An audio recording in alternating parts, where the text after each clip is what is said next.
Firth forms part of the border between England and Scotland. Allonby Bay hugs the coast into the Firth and includes two extremely important areas for marine life. Its most northerly point being near the village of Morebury, it stretches down 5.5 miles to the town of Maryport. From the late 18th century, the village of Allonby was home to a small fishing fleet, and ever since has been a popular tourist and fishing destination, with the opportunity to fish for plaice, bass, flounders, silver eels and much more. In early 2016, the government designated Allonby Bay as a marine conservation zone. Established under the Marine and Coastal Access Act, they are known as areas that protect a range of nationally important, rare or threatened habitats and species.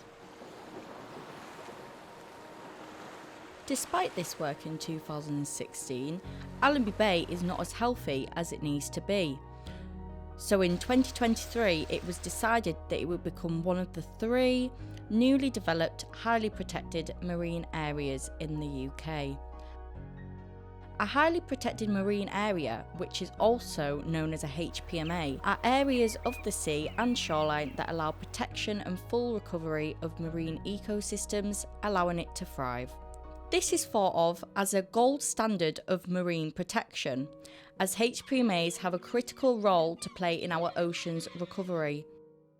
Allonby Bay's habitats and species can provide a range of ecosystem services throughout its nutrient-rich sediments, dense mussel beds and intertidal rocky habitats.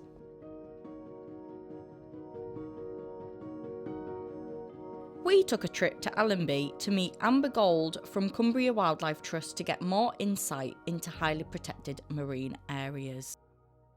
So Allonby Bay is a really important area for a whole number of different reasons. It's got a huge variety of habitats within it. So we've got rocky habitats as well as sediment-dominated habitats. So those are things like your mudflats, your sandbanks, and as well as that, we've got reef areas as well as biogenic reef. So biogenic reef is basically where you have a reef area that's made by an animal. All of these habitats are really important for a number of different species. The area out in the bay is a really important nursery and spawning ground for a whole number of different commercially important fish, such as bass and thornback rays.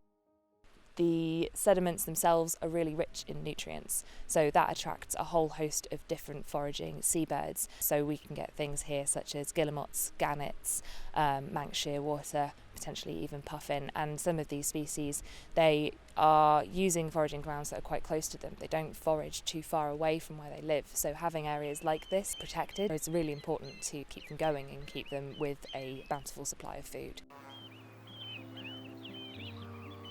In order for the areas designated as a HPMA to reach their highest level of protection, extractive, depositional and damaging activities will be prohibited within the boundary. This means we can't take anything from it, leave anything there that shouldn't be there, or conduct any sort of activity that could cause damage to the site.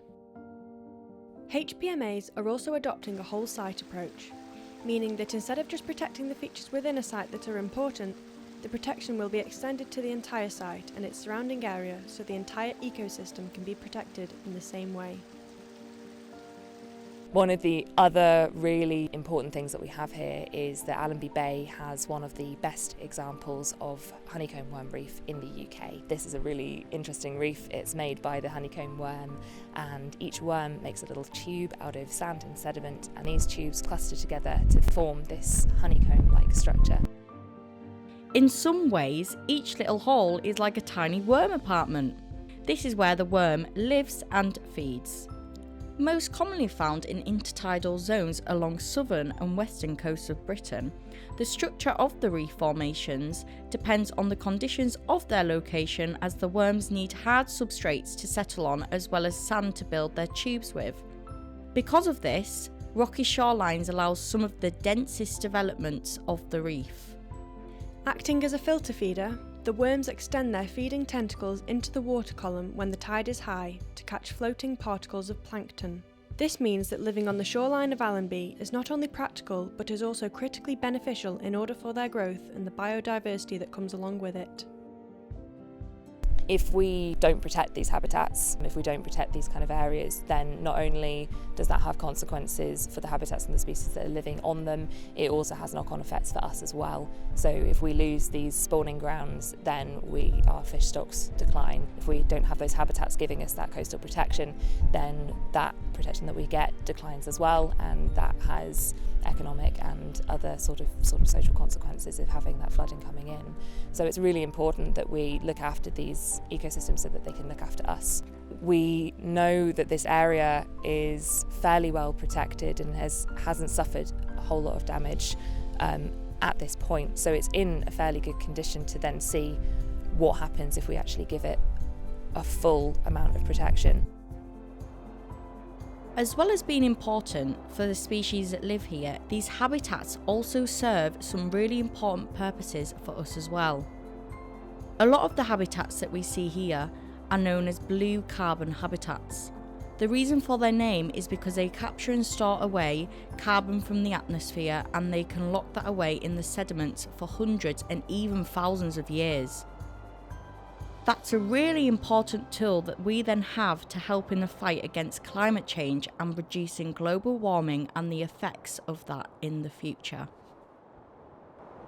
Allonby Bay is one of 3 highly protected marine areas that have been designated in English waters, and it's the only inshore HPMA that has been designated. So we're really excited about this in the northwest because it means that we can have an opportunity to see what fully protecting an area of marine ecosystem, to give it the best protection that we can, seeing what that actually does. Without this HPMA, the sea life surrounding Allonby Bay could decline drastically, which is why we must act now before it's too late.